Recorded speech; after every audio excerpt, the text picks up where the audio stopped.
6. Researching your speech. Sarah Kim, Douglas Marshall, June Pulliam, Victoria Vanist, and James Jurgen. Chapter Overview. 6. Researching your speech. 6.1. Learning objectives and key terms. 6.2. Beginning the research process. 6.3. What is research?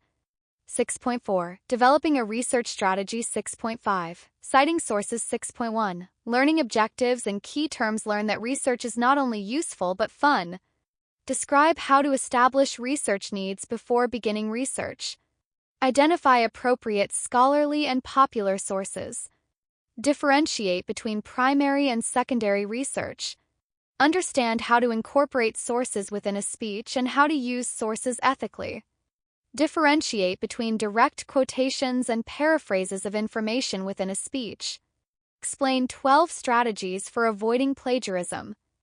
APA-style CRAAP method. Databases. Direct quotation. Drive-by quoting. Encyclopedias, general interest periodicals. Headings. Interlibrary loan journals. Keywords. MLA-style paraphrase. Peer-reviewed sources. Popular sources. Primary research. Representative sample research. Research logs. Scholarly sources. Secondary research. Special interest periodicals. Subheadings. Summary topic. Sentence. World Wide Web. Learning objectives. Key terms. 6.2. Beginning the research process. Ask a librarian if you hear the word research and get a little queasy inside. You're hardly alone. Many people dread the idea of having to research something, whether for a speech or a paper. Now is the time to talk to a librarian at a public or an academic library. Librarians are experts at locating reliable sources of information on any topic, and they can help you use tools to locate sources quickly. Libraries have access to materials that you cannot find by just Googling something on the World Wide Web. For any project that requires research, visiting with a librarian should be your first step because good research takes time. 2. Research is not a one-and-done process. Expect to do preliminary research about your topic, along with later research after you discover what you don't know.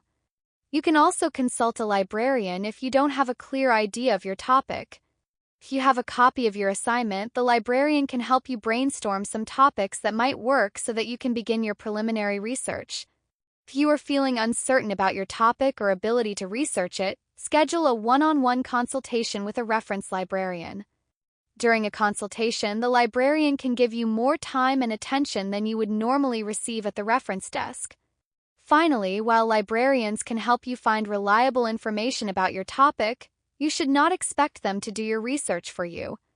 They will show you the types of sources that are available and assist you in using the library's databases and catalog to locate items in the building as well as electronic sources, and even explain which sources are more authoritative than others, but you will have to gather the sources for yourself and read them to determine what you will use in your project. Create a research log. Nothing is more disheartening than when you find yourself at 1 a.m. asking, "Haven't I already read this?" To avoid this heartbreaking scenario, make a research log to keep track of what you've located and read thus far. Keeping a research log can be as simple as writing what you have located and read so far into a notebook. You can also make a digital log using your laptop or even your phone if you have word processing software on it. Pro tip: to make sure that you can access digital information even if your laptop or phone gets stolen or crashes, upload it to a cloud where you can access the information on any device. Anyone with a Gmail account has access to Google Drive where you can upload and store multiple files for free. Research log best practices: put the full bibliographic citation of the source into your log so that you have all of the necessary information to retrieve the source if you didn't download it or find the hard copy of whatever you checked out of the library. Once you have read the source or skimmed it, write a brief summary of the source, focusing on anything important to your research project. 6.3. What is research? Research is a method that writers and speakers use to gain knowledge about a topic. There are two types of research: primary and secondary. Primary research is any research that you conduct yourself, such as surveys, interviews, observations, and ethnographies. Secondary research is research that has already been compiled and formatted by someone else. Primary research surveys are collections of facts, figures, or opinions gathered from participants and used to indicate how everyone within a target group may respond. For example, if you were running for public office, you might want to campaign on issues that are important to your potential constituents. To learn more about their concerns, you could create a survey and distribute it to all voters in the area and use the feedback to determine the focus of your campaign. Or if you were a member of student government and wanted to give the university some feedback the problems that students face when trying to park on campus, you might conduct a survey of the student body to generate detailed information about the type and severity of these problems. But before you create a survey, you should ask yourself 4 basic questions. First, do you know what you want to ask? Surveys, by their very nature, are concrete. Once you've handed it to one person, you need to hand out the same form to every person to be able to compare results. If you're not sure what questions need to be asked, then a survey is not appropriate. Second, do you really need to collect data? Often you can find information in textbooks, scholarly articles, magazines, and other places. If the information already exists, then why are you duplicating the information? Third, do your participants know the information you want to find out? One of the biggest mistakes novice survey researchers make is to ask questions that their participants can't or won't answer. Asking a young child for her or his parents' gross income doesn't make sense, but then neither does asking an adult how many times they've been to see a physician in the past 10 years.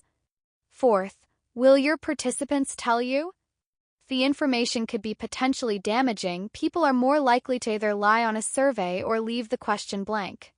If you decide a survey is the best way to gather this information, you will have to determine how you will conduct that survey. The most expensive method of conducting a survey is to send it through the mail. Putting your survey online using platforms such as SurveyMonkey is more affordable. However, both methods of surveying have the same drawback: getting people to actually fill out the survey. Conducting your survey face-to-face generally results in a higher number of completed surveys, although this method is more time-consuming than surveying via the mail or online. Finally, if you are attempting to gather data about a large group of people, you might wish to sample just a small percentage of them in order to save time. For example, maybe you want to find out how people in your community feel about a new swimming pool. The whole community may contain 1,000 families, but it would be impractical to try to survey all those families, so you decide to survey 200 families instead. In this case, you will also have to determine whether or not your sample is representative of the whole. The number may be large enough, but if the 200 families you survey only represent the rich part of town, then your sample is not generalizable to the entire population. Interviews. An interview is a conversation where the interviewer asks a series of questions to one or more respondents to learn facts, figures, or opinions. As with a survey, an interviewer generally has a list of prepared questions to ask. However, unlike a survey, an interview allows for follow-up questions that can aid in understanding why a respondent gave a certain answer. Sometimes interviews are conducted on a one-on-one basis, but other times interviews are conducted with a larger group, which is commonly referred to as a focus group.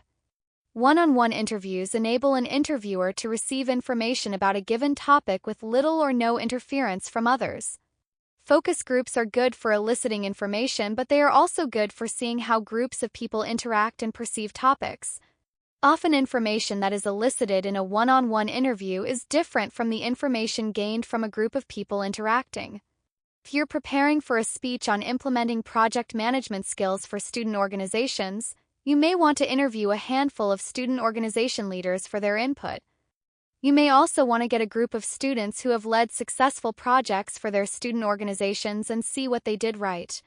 You could also get a group of students who have had bad project outcomes and try to understand what went wrong.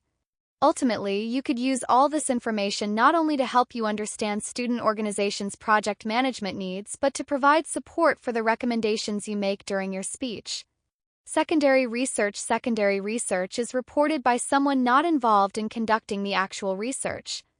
Most of what we consider research falls into the category of secondary research. If you've ever written a paper for one of your classes and had to cite sources, then you've conducted secondary research. Or if you read an academic article about an experiment that a group of researchers conducted and then tell your audience about that study, you are delivering information secondhand to your audience. You as the speaker did not conduct the study, so you are reporting what someone else has written. Ethical use of secondary sources. One place where secondary research can get people into trouble is when they attempt to use someone else's secondary research. For example, in a book titled Unleashing the Power of PR, A Contrarian's Guide to Marketing and Communication, Mark Wiener cites research conducted by the investment firm Varonis Suler Stevenson Partners. If you read Wiener's book and wanted to make a claim based on Varonis Suler Stevenson Partners research, you might be tempted to just leave out Wiener's book and instead cite the Varonis Suler Stevenson Partners research instead. While this may be easier, it's not exactly ethical. Mark Wiener spent time conducting research and locating primary research. When you steal one of his sources, it's like you're stealing part of the work he's done. Your secondary research should still be your research, and if you haven't laid eyes on the original study, then you shouldn't give your audience the impression that you have. An exception to this rule is if you are citing a translation of something originally written in a foreign language, and in that case, you still need to mention that you're using a translation and not the original. Also, be aware that published sources sometimes make mistakes when citing information, so you could mischaracterize Varonis Suler Stevenson Partners research because you are depending on Wiener's interpretation of it. Think of it like the old game of telephone, in which you tell one person a phrase, that person turns to the next person and repeats the phrase, and by the time 30 people have completed the process, the final phrase doesn't remotely resemble the original. When people pass information along without verifying it themselves, there is always an increased likelihood of error. 6.4. Developing a research strategy. In the previous section, we discussed what research was and the difference between primary and secondary research. In this section, we are going to explore how to develop a research strategy. Think of a research strategy as your personal map. The end destination is the actual speech, and along the way there are various steps you need to complete to reach your destination, the speech. From the day you receive your speech assignment, the more clearly you map out the steps you need to take leading up to the date when you will give the speech, the easier your speech development process will be. In the rest of this section, we are going to discuss time management, determining your research needs, finding your sources, and evaluating your sources. Allotting time. First and foremost, when starting a new project, no matter how big or small, it is important to seriously consider how much time that project is going to take. In most public speaking courses, you may have 2 or 3 weeks between speeches in a semester course or 1 to 2 weeks in a quarter course. But from the moment your instructor gives you the assigned speech, the proverbial clock is ticking, and with each passing day, you are losing precious time in your speech preparation process. As a college student, you probably have many things vying for your time in life: school, family, jobs, friends, etc. That's why it's important to really think through how much time it's going to take you to complete your preparation in terms of both research and speech preparation, as well as begin your assignment the day you receive it. Research time. Researching your speech will take approximately a third of your preparation time, whether you are conducting primary research or relying on secondary sources. To complicate matters, research is never just a one-and-done process. As you develop your speech, you will realize that you want to address a question or issue that didn't occur to you during your first round of research, or that you're missing a key piece of information to support one of your points. Therefore, always allow extra time in your schedule for targeted research. Also take into account the time necessary to meet with a research librarian. Set up an appointment with a research librarian well ahead of the time that you think you will have your questions organized or be ready to discuss your topic. Remember that librarians have schedules as well, and you are less likely to get an appointment if you wait until the last minute to put in your request. Determining your needs. Once you have a general idea of your assignment and topic, you can start to ask yourself a series of simple questions. What do I know about my topic? Do I have any clear gaps in my knowledge of my topic? Do I need to conduct primary research for my speech? What type of secondary research do I need? Do I need research related to facts, theories, or applications? Clearer you are about the type of research you need at the onset of the research process, the easier it will be to locate specific information. Start with background information. It's not unusual for students to try to jump right into the meat of a topic, only to find out that there is a lot of technical language they just don't understand. For this reason, you may want to start your research with popular sources written for the general public. Generally, these lower-level sources are great for background information on a topic and are helpful when trying to learn the basic vocabulary of a subject area. You will learn more about popular sources in the Finding Reliable Sources of Information segment. Finding reliable sources of information. Once you have a general idea about the basic needs you have for your research, it's time to start tracking down your secondary sources. Thankfully, we live in a world that is swimming with information. Back in the decades when the authors of this textbook first started researching, we all had to go to a library and search through a physical card catalog to find books. If you wanted to research a topic in magazine or journal articles, you had to look up key terms in a giant book printed annually known as an index of periodicals. Researchers could literally spend hours in the library and find just one or two sources that were applicable to their topic. Today, information is quite literally at our fingertips. In fact, we have the opposite problem from a couple of decades ago. We have too much information at our fingertips. As a result, we now must be more skeptical about our sources of information. In this section, we'll discuss how to find reliable information in both popular and scholarly sources. Popular information sources are written so that they can be understood by the general public. Most popular sources are written at a 6th to 8th grade reading level, so that they can be read by someone without a high school diploma. However, the information often contained in these sources is often quite limited because it must be conveyed in such simple terms for its target audience. A book is a full-length manuscript consisting of chapters. Books can be written by single or multiple authors, as well as be edited collections of essays by different authors. They are available as either hard or digital copy, and some libraries have both types in their collections. If you use your library's databases to find a book, you have access to the books of other libraries as well via interlibrary loan. An interlibrary loan is a process where librarians are able to search other libraries to locate the book a researcher is trying to find. If another library has that book, then the library asks to borrow it for a short period of time. Depending on how easy a book is to find, your library could receive it in a couple of days or a couple of weeks. Keep in mind that interlibrary loans take time, so do not expect to get a book at the last minute. The more lead time you provide a librarian to find a book you are looking for, the greater the likelihood that the book will be sent through the mail to your library on time. Furthermore, in today's world, we have one of the greatest online card catalogs ever created, and it wasn't created for libraries at all. Retail bookseller sites like Amazon.com can be a great source for finding books that may be applicable to your topic, and the best part is, you don't actually need to purchase the book because your library may actually own a copy of a book or be able to request it for you via interlibrary loan. If you find a book that you think may be appropriate, plug that book's title into your school's electronic library catalog. If your library owns the book, you can go to the library and pick it up today. Finally, some books are partially or entirely available for free via the World Wide Web as digitized content via online libraries. Some online libraries we recommend are Project Gutenberg, Google Books, Read Print Open Library, and Get Free eBooks. This is a short list of just a handful of the libraries that are now offering free e-content. General interest periodicals are magazines and newsletters published regularly. Some popular magazines in this category include The New Yorker, The Atlantic, and Smithsonian. These magazines are considered general interest because most people in the United States could pick up a copy of these magazines and find them interesting and topical. Special interest periodicals are magazines and newsletters that are published for a narrower audience. Some more widely known special interest periodicals are Sports Illustrated, Bloomberg's Businessweek, GQ, Vogue, Popular Science, National Geographic, The Economist, and Scientific American.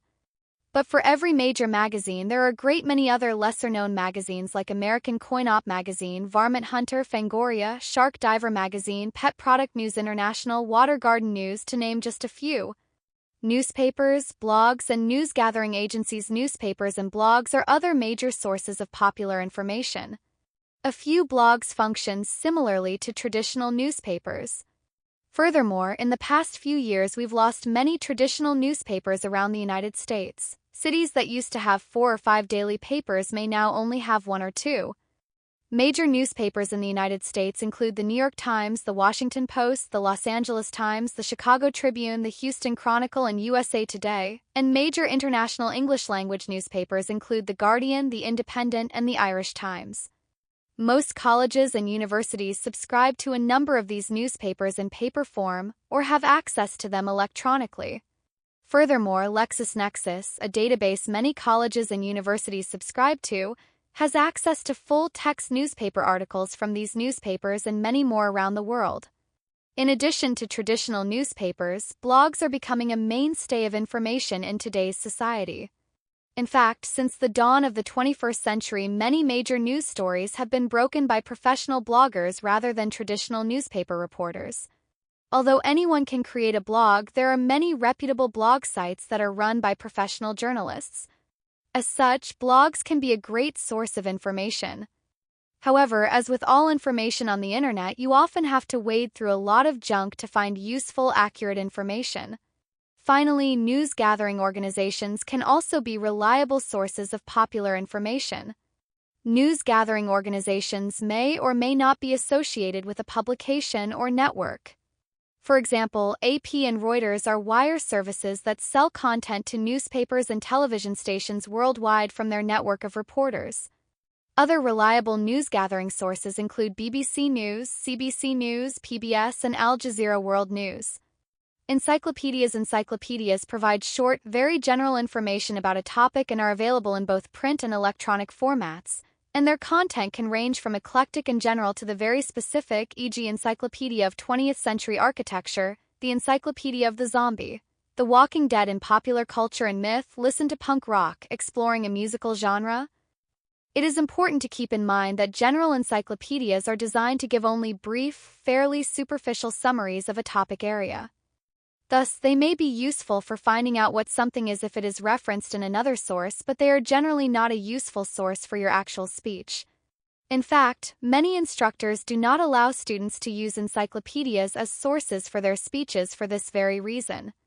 More specialized encyclopedias, however, often provide more detailed summaries of topics and include references. One of the most popular online encyclopedic sources is Wikipedia. Like other encyclopedias, it can be useful for finding out basic information but will not give you the depth of information you need for a speech. Also keep in mind that Wikipedia, unlike the general and specialized encyclopedias available through your library, can be edited by anyone and therefore often contains content errors and biased information. If you are a fan of The Colbert Report, you probably know that host Stephen Colbert has on several occasions asked viewers to change Wikipedia content to reflect his views of the world. This is just one example of why one should always be careful of information on the web, but this advice is even more important when considering group-edited sites such as Wikipedia. Websites are the last major source of non-academic information. Unfortunately, you can spend hours and hours searching for information and never quite find what you're looking for if you don't devise an internet search strategy. Try Googling your topic or key terms and see what the search engine suggests. Sometimes Google can suggest a more specific focus for your search. Next, if you find a web page with what looks like useful information, learn about the site. Go to its About section or even try doing a separate Google search about the website and/or its author to learn more. Finally, don't be misled by domain name endings. Just because a site ends in a .org doesn't mean that the site was made by a legitimate organization, because anyone can purchase these domain name endings. Sites ending in .gov or .edu, on the other hand, are reliable, since only U.S.-based government sector agencies and organizations and educational institutions are eligible to purchase them. Scholarly or peer-reviewed sources are the gold standard of reliable information, so many professors will require that you use some of these type of sources in your assignments.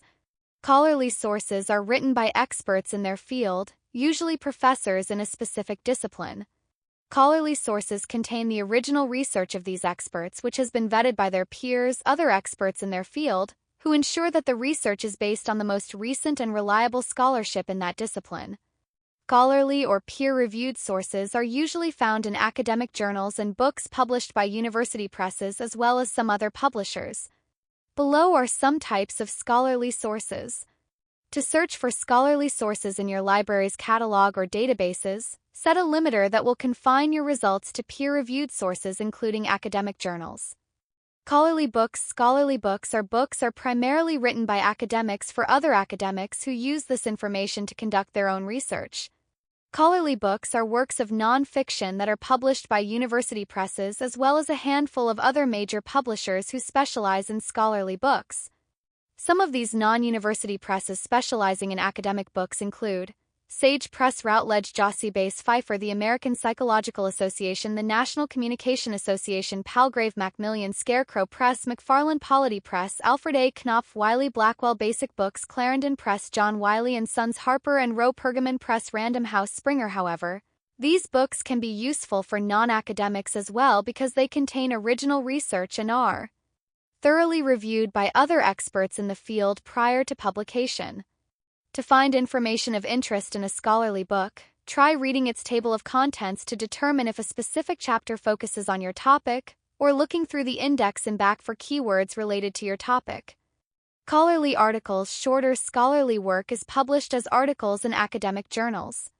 'Cause every academic subfield has its own journals, you should never have a problem finding the best and most recent research on a topic.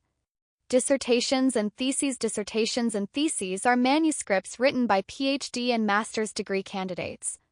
These manuscripts are also peer-reviewed sources because they must be approved by a panel of soon-to-be peers in the author's field in order for them to graduate. Evaluating resources Once you've found resources relevant to your topic, use the CRAAP method to evaluate them. CRAP stands for Currency, Relevance, Authority, Accuracy, and Purpose, or the 5 ways that you should evaluate each source to determine if it represents the best information available at the time. The CRAAP method was developed at Merriam Library at California State University. Currency When was the information created? Has the material been updated or revised? How old is too old? The answers to these questions depend on how quickly information changes in the field.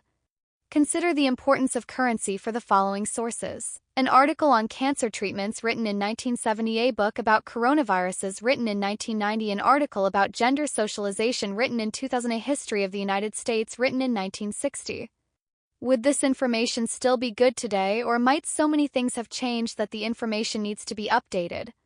Relevance is the information related to your research and support your assignment. Did you look at only one source? Who is this written for? How relevant would the following sources be for your paper?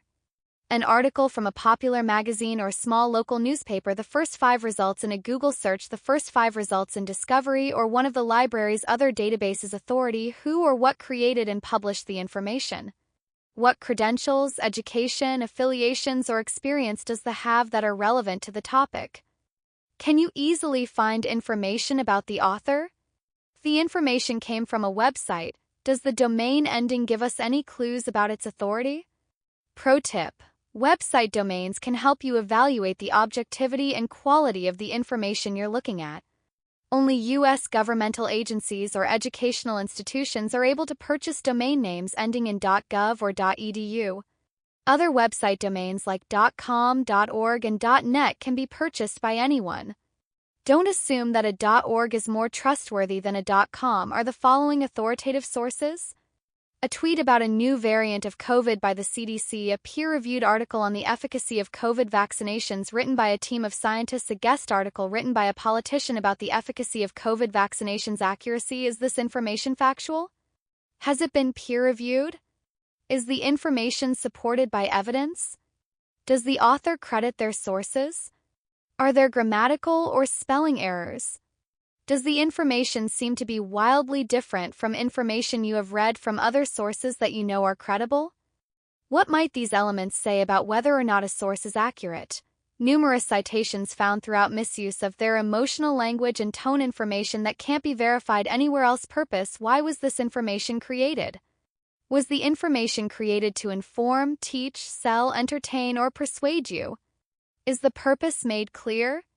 Remember, information can have political, ideological, cultural, religious, institutional, or personal bias. Is it fact, opinion, or propaganda? What do you think the purpose of the following could be? An article written by Apple about the picture quality of the newest iPhone. An article published by the NRA on gun control. A study funded by Coca-Cola on the connection between sugar and depression. Reading scholarly sources: because scholarly sources are written for experts in the author's particular field, they use technical jargon to communicate precisely. Therefore, these sources can be more challenging to read than popular sources. 2. Much research is conducted by quantitative researchers who rely on statistics to examine phenomena. As a result, reading scholarly sources takes more time and can be frustrating if you don't have the basic knowledge to understand a complex technical field. However, with a little patience, you too can read scholarly work if you follow the steps below. Learn to skim. If you sit down and try to completely read every article or book you find, it will take you a very long time to get through all the information. Instead, first skim the source. Read the introduction. Introductions and abstracts will give you a good idea of the source's primary findings. If the first few paragraphs or the abstract don't sound like they're applicable to your topic, then the source is probably of no use to you. Be sure to make an entry in your research log about this discovery to prevent you from having to skim this source all over again. If your source is a book, also look at the chapter headings in the table of contents. Chapter titles are more descriptive than fanciful, so they will give you a good idea about what is included in each. Reading the chapter titles could lead you directly to the part of the book that contains the information most relevant to your project. Next, skim through the subheadings in the article or book chapter. Subheadings break down the articles and chapters by major ideas. Subheadings are usually in bold or italic type. The subheadings can lead you directly to the part of the article or book chapter most relevant to your research. If you read the headings and subheadings and nothing jumps out as relevant, that's another indication that there may not be anything useful in that source. If a subheading seems relevant to your topic, read the first sentence of every paragraph in that segment. The first sentence of each paragraph is the topic sentence, which is basically a paragraph's thesis statement. Well-written topic sentences tell the reader what the entire paragraph is about. Skimming the topic sentences can give you a better overview of the segment's contents as well as bring you an exact place in the segment where you will find the information that you are looking for. Also look for tables, charts, graphs, and figures, elements of some articles and books that put data into a format that allows the reader to understand how the information compares to other datasets.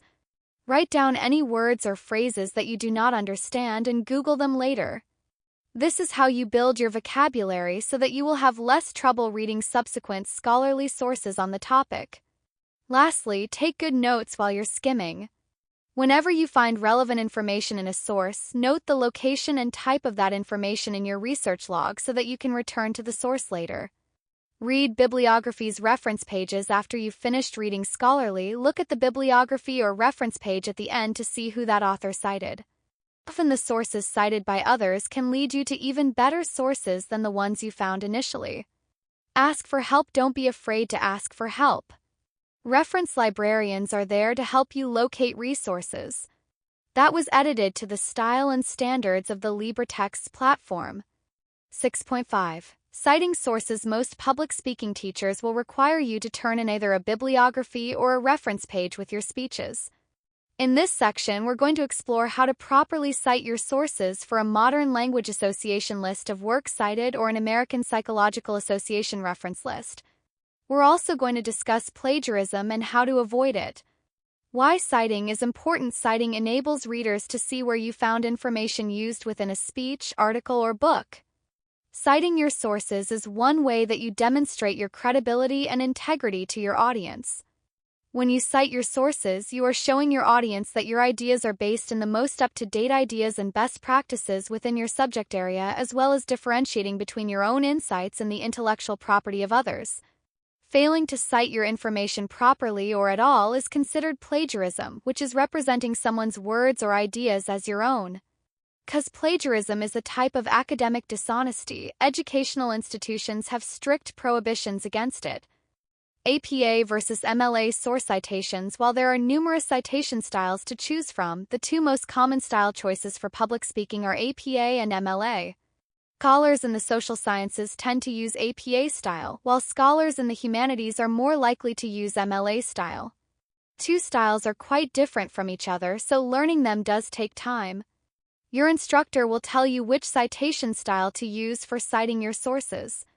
Purdue University's online writing lab has a useful chart that explains the differences between APA and MLA citation style for different types of sources. https OWL citing sources in a speech. In this section, we'll discuss how to incorporate and cite outside sources in a speech. Citing sources within a speech is a three-step process. setting up the citation, incorporating the cited information, and explaining the citation. All three parts of this process are necessary to signal to your audience that you are going to support your claim with ideas or words that are not your own, as well as explain how those ideas relate to your claim. Putting source material into your speech without framing it is drive-by quoting, a practice that disorients your audience by not giving them everything they need to understand how the source is relevant to your own claims. Setting up the citation first, you want to set up your audience for the citation. The setup is one or two sentences that put your source into context and signal to the audience that you are about to transition from your own ideas to someone else's. For example, workplace bullying is becoming an increasing problem in the United States, and employers are reluctant to take steps to address this problem. This statement introduces the basic topic and provides a context for the outside material you will use to support this observation. Incorporating the cited information, the setup is followed by the cited information, which you can directly quote, paraphrase, or summarize. Directly quoting a source is to take a passage from it verbatim and enclose it in quotation marks to indicate that these words are not your own. Paraphrasing and summarizing are ways of restating the source's ideas in your own words. A paraphrase is approximately the same length as the original passage, while a summary is a shorter version of the original passage. Because paraphrases and summaries are written in your own words, you do not enclose them in quotations. Important: while paraphrases and summaries of sources are written in your own words, you must still cite the original author because you are using someone else's ideas. Direct quotation. Workplace bullying is becoming an increasing problem in the United States, and employers are reluctant to take steps to address this problem. In their 2009 report, Bullying: Getting Away with It, the Workplace Bullying Institute found that doing nothing to the bully was the most common employer tactic. Paraphrase: workplace bullying is becoming an increasing problem in the United States, and employers are reluctant to take steps to address this problem. According to a 2009 study by the Workplace Bullying Institute entitled Bullying: Getting Away with It, 54% of employers took no action against bullies after workers reported a problem. In both of these cases, the source information is first introduced by citing the author, in this case the Workplace Bullying Institute. We then provided the title of study. You could also provide the name of the article, book, podcast, movie, or other source. Let's look at another example of direct quotations and paraphrases, this time using a person rather than an institution as the author.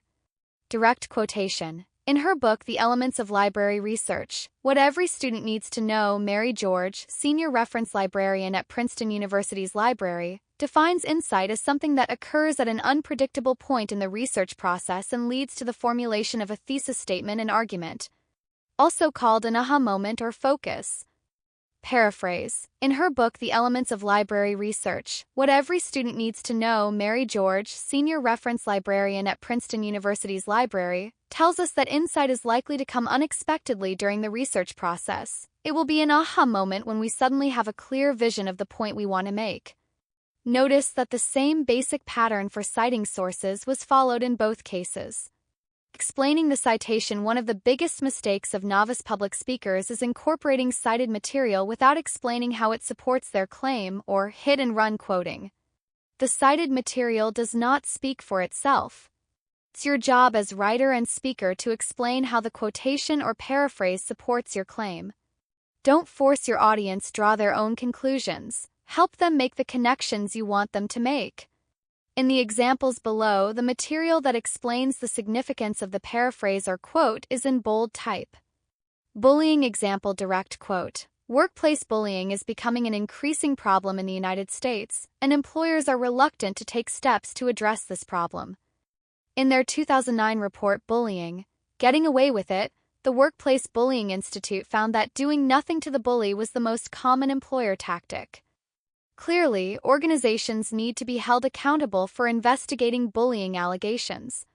If organizations will not voluntarily improve their handling of this problem, the legal system may be required to step in and enforce sanctions for bullying, much as it has done with sexual harassment.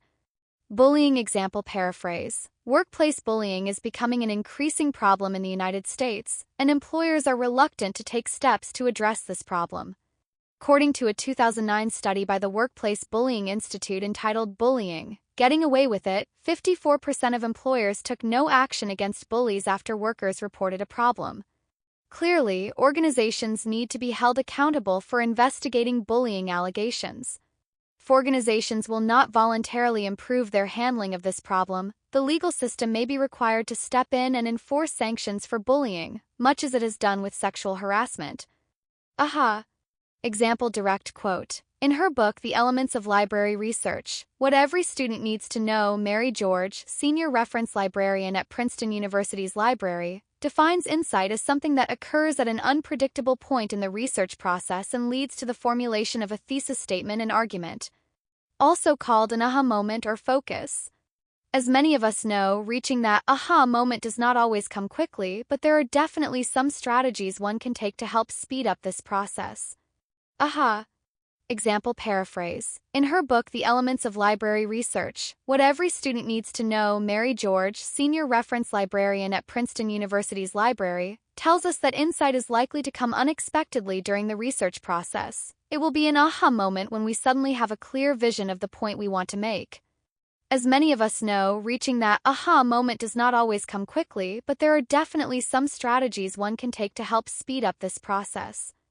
Notice how in both of our explanations we took the source's information and then added to the information to direct it for our specific purpose. In the bullying example, we then proposed that businesses should either adopt workplace bullying guidelines or face legal intervention. In the aha example, we turned the quotation into a section on helping people find their thesis or topic. In both cases, we were able to use the information to support our claims. Using sources ethically. The last section of this chapter is about using sources in an ethical manner. Whether you are using primary or secondary research, there are 5 basic ethical issues you need to consider. Strategies to avoid plagiarism. 1. First and foremost, if the idea isn't yours, you need to cite where the information came from during your speech. Having the citation listed on a bibliography or reference page is only half of the correct citation. You must provide correct citations for all your sources within the speech as well. 2. Do your own work and use your own words. One of the goals of a public speaking class is to develop skills that you'll use in the world outside academia. When you are in the workplace and the real world, you'll be expected to think for yourself, so you might as well start learning this skill now. 3. Allow yourself enough time to research the assignment so that you will have enough time to cite your sources. One of the most commonly cited excuses students give for plagiarism is that they didn't have enough time to do the research. In this chapter, we've stressed the necessity of giving yourself plenty of time. The more complete your research strategy is from the very beginning, the more successful your research endeavors will be in the long run. Remember, not having adequate time to prepare is no excuse for plagiarism.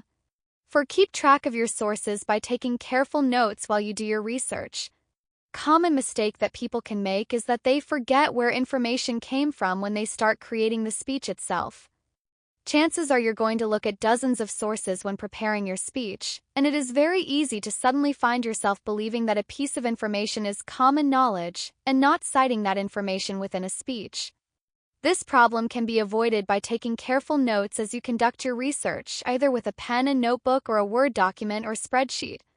Write down the source of the information along with any key ideas or direct quotes that you might want to use. When you keep track of your sources, you're less likely to inadvertently lose sources and not cite them correctly.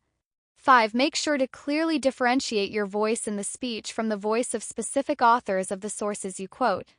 The easiest way to do this is to set up a direct quotation or a paraphrase that includes the author and title of the source. Remember, audience members cannot see where the quotation marks are located within your speech text, so you need to clearly articulate with words and vocal tone when you are using someone else's ideas within your speech. 6. Learn how to cite sources correctly both in the body of your paper and in your list of works cited. Most public speaking teachers will require that you turn in either a bibliography or reference page on the day you deliver a speech.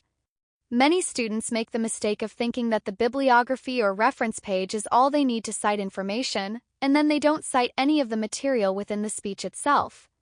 A bibliography or reference page enables a reader or listener to find those sources after the fact, but you must also correctly cite those sources within the speech itself, otherwise you are plagiarizing. 7. Quote accurately and sparingly. Paraphrase and summarize whenever possible. A public speech should be based on factual information and references, but it shouldn't be a string of direct quotations stitched together. Experts recommend that no more than 10% of a paper or speech be direct quotations. When selecting direct quotations, always ask yourself if the material could be paraphrased in a manner that would make it clearer for your audience. If the author wrote a sentence in a way that is just perfect and you don't want to tamper with it, then by all means directly quote the sentence.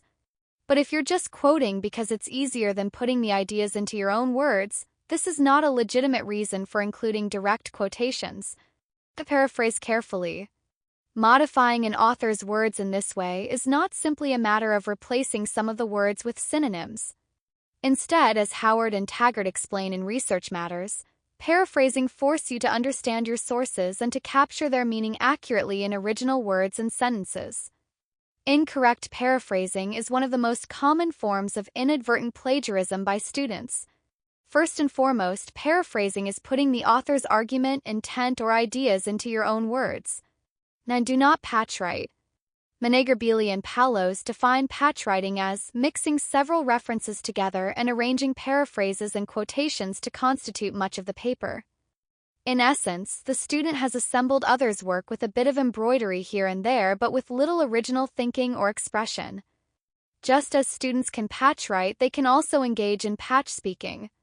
In patch speaking, students rely completely on taking quotations and paraphrases and weaving them together in a manner that is devoid of the student's original thinking. 10. Summarize, don't auto-summarize. Some students have learned that most word processing programs have an auto-summary function. The auto-summary function will take a 10-page document and summarize the information into a short paragraph.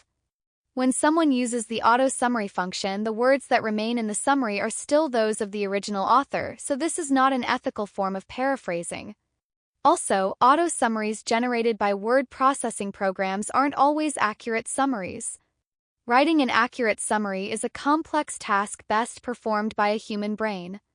11. Do not represent someone else's work as your own by reworking another student's speech or buying or downloading one from a speech mill. Presenting someone else's work as your own is also plagiarism as well as academic fraud. Penalties for academic fraud can be as severe as suspension or expulsion from your institution.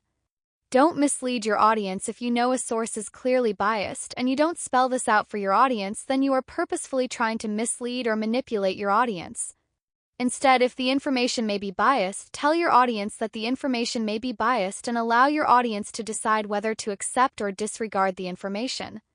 Give author credentials. You should always provide the author's credentials.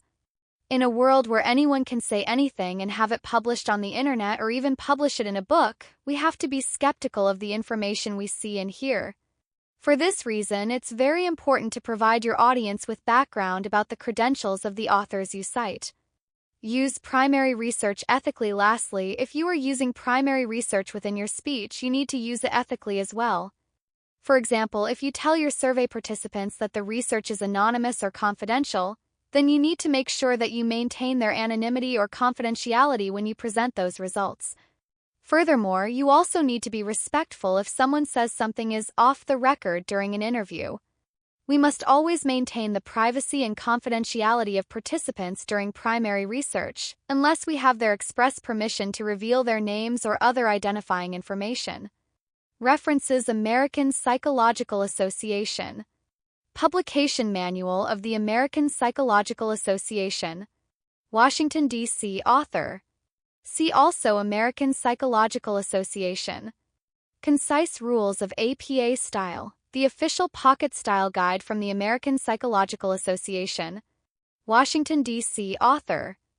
CRAAP Method. LSU Libraries. February 16, 2022. George M.W. The Elements of Library Research, What Every Student Needs to Know. Princeton, New Jersey, Princeton University Press, p. 183. Howard R.M. and Taggart A.R. Research Matters. New York, McGraw-Hill, page 131. Menegar-Bealey R. and Paulos L. Understanding Plagiarism, A Student Guide to Writing Your Own Work. Boston, Massachusetts, Houghton Mifflin Harcourt pp. 5-8. Modern Language Association. MLA Handbook for Writers of Research Papers. New York, New York, Modern Language Association. Moxley, Joseph M. Research. Writing Commons. RCH. Retrieved February 22, 2022. Pman BL. Top 10 News Stories Broken by Bloggers. Tech News World. Retrieved July 14, 2011 from N by Bloggers. Project Management Institute. A Guide to the Project Management Body of Knowledge, PMBOK Guide. Newton Square, PA. Author, page 19. Wiener M. Unleashing the Power of PR, A Contrarian's Guide to Marketing and Communication. San Francisco, California, Jossie Base and the International Association of Business Communicators. Workplace Bullying Institute. Bullying, Getting Away with It WBI Labor Day Study September 2009. Retrieved July 14, 2011 from B Survey. TML. Wood J.T. A Critical Response to John Gray's Mars and Venus Portrayals of Men and Women. Southern Communication Journal 67 201-210. Wrench, J.S. Thomas Maddox, C. Richmond, V.P. and McCroskey, J.C. Quantitative Methods for Communication Researchers, A Hands-on Approach. New York, New York, Oxford University Press.